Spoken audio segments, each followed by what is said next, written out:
हुआ है अपना लक्की, शादाब और संजय नगर की मुतवल्ली है और संतोषी नगर की मुतवल्ली है।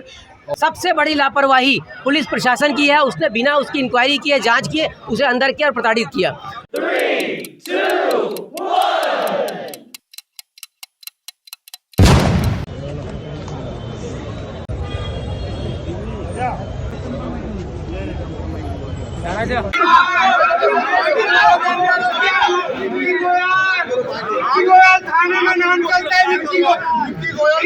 उनका नाम मोहम्मद शहजाद था। अच्छा, क्यों आत्महत्या की उन्होंने? ये हुआ कुछ ऐसा था कि 10 दिन पहले कुछ झगड़ा वगैरह हुआ था बच्चों में।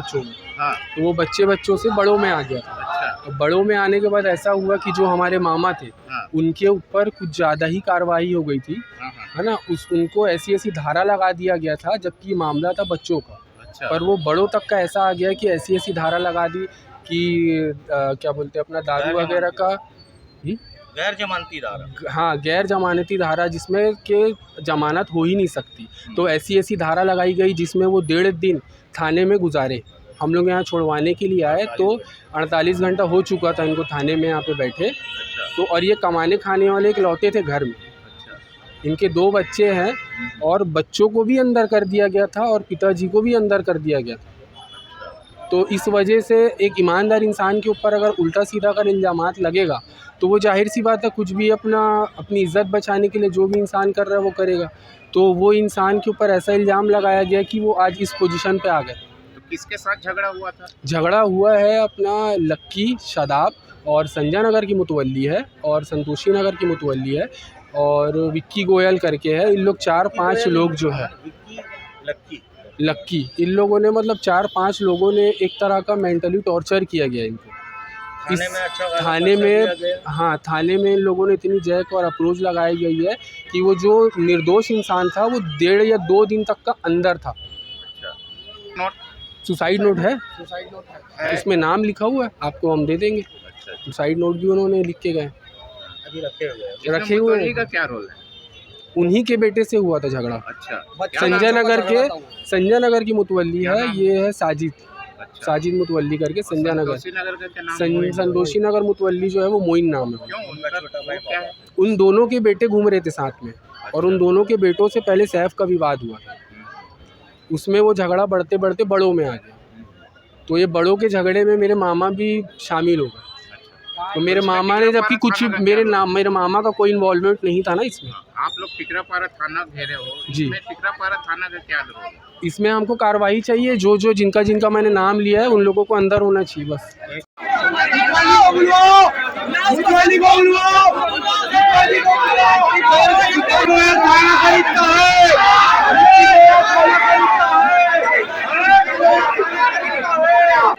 मामला कुछ भी नहीं था, ये बच्चों का झगड़ा था। नॉर्मली हर जगह जो होता है, कुछ झगड़े को लेते हुए चाहते थे समाज के लोग या आपस में बैठ करके सुलझाया जा सकता था।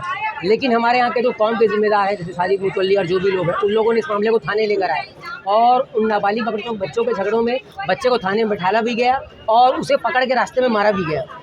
जिस बात को लेकर के इसके पिता ने, क्या बोलते हैं, जो साहब के मृतक जो है, पिता उसका मृतक जो है, उसके पिता ने जाके कोतवाली थाने में रिपोर्ट लिखाई CCTV फुटेज लेकर के कि वहाँ लिखाया जाए। मगर पुलिस प्रशासन ने उस पर कोई ध्यान नहीं दिया, क्योंकि इसके पीछे बड़े लोगों ने हाथ डाल दिए थे, इसलिए उस पर कोई कार्रवाई नहीं हुई। 8 दिन तक के ये आदमी FIR के लिए घूमते रहा। बड़े मुश्किल से उसकी FIR हुई। जैसे ही उसकी FIR हुई तो यहाँ पर लोगों ने एक टिकरापारा थाने पर झूठी रिपोर्ट डलाई मृतक के खिलाफ कि वो शराब पीता है और लूटपाट करता है, जबकि मैं जानता हूँ वो मेहनत से अपने साथ कमाता था, मैं दिन भर उसके साथ रहता था। ये झूठी रिपोर्ट पर उसके 2 दिन थाने में पुलिस कार्रवाई ने बिना कोई इंक्वायरी किए उसे अंदर लाया। आधी रात को उसे अंदर उठाया गया 11 बजे और 2 दिन बैठाल करके उसे प्रताड़ित, बाप बेटे सबको बैठाल के प्रताड़ित किया गया और पैसे की मांग की गई।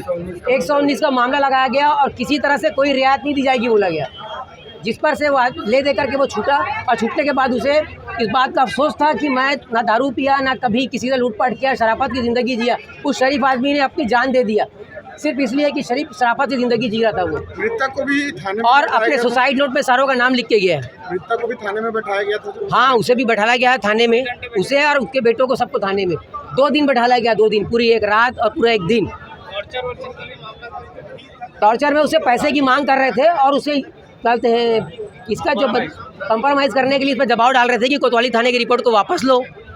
उसके बारे में दबाव बनाते थे, तब हम ये रिपोर्ट वापस लेंगे। सुसाइड नोट में कुछ लेकिन जिक्र किया है कि आप लोग के मतलब नॉलेज में से कुछ आया है क्या जी? सुसाइड नोट में? हाँ, सब सारों का नाम डाला है, जिन जिन को दिक्कत हुई है, जिन लोगों ने टॉर्चर किया है उसे, उसका सुसाइड नोट थोड़े नाम डाला है, सारे लोग उसे देख सकते हैं। महज ने काम करके पुलिस वाले हैं उसमें, और जिन जिनका उन्होंने नाम डाला है सुसाइड नोट में सारों के नाम हैं, और उन लोगों ने पैसे की मांग भी किए हैं, और इस बात को क्या बोलते हैं, थाने में बताई गई कि पैसे की मांग करो और उस रिपोर्ट को वापस लो। क्या आप लोग क्या चाह रहे हैं आज थाने आए हैं? हम चाह रहे हैं कि वो आदमी ने अपनी शराफत की ज़िंदगी ना जीते हुए, आखिर उसे शराफत की ज़िंदगी नहीं जीने दिया गया, पुलिस प्रशासन के रहते हुए उसे अपनी जान देना पड़ा। सबसे बड़ी लापरवाही पुलिस प्रशासन की है, उसने बिना उसकी इंक्वायरी किए, जांच किए, उसे अंदर किया और प्रताड़ित किया। अगर पुलिस प्रशासन अपनी पूरा काम सही करता, ईमानदारी से करता, तो उसे अपनी जान नहीं देना पड़ता, क्योंकि वो कानून के पास मदद मांगने गया था। कोतवाली थाने वो इसीलिए गया था, चाहता तो वो और भी कुछ कर सकता था, मगर वो मदद मांगने गया कानून से, मगर कानून ने गलत कदम उठाया और उसकी सुनवाई नहीं हुई, जिसलिए उसे जान देना पड़ा अपना। मेरा नाम मोहम्मद साजिद, उसके साथ मैं काम करता हूँ वर्क उसी वर्कशॉप में। पैसा लिख लेके झूठी रिपोर्ट लिखे, गोयल का दबदबा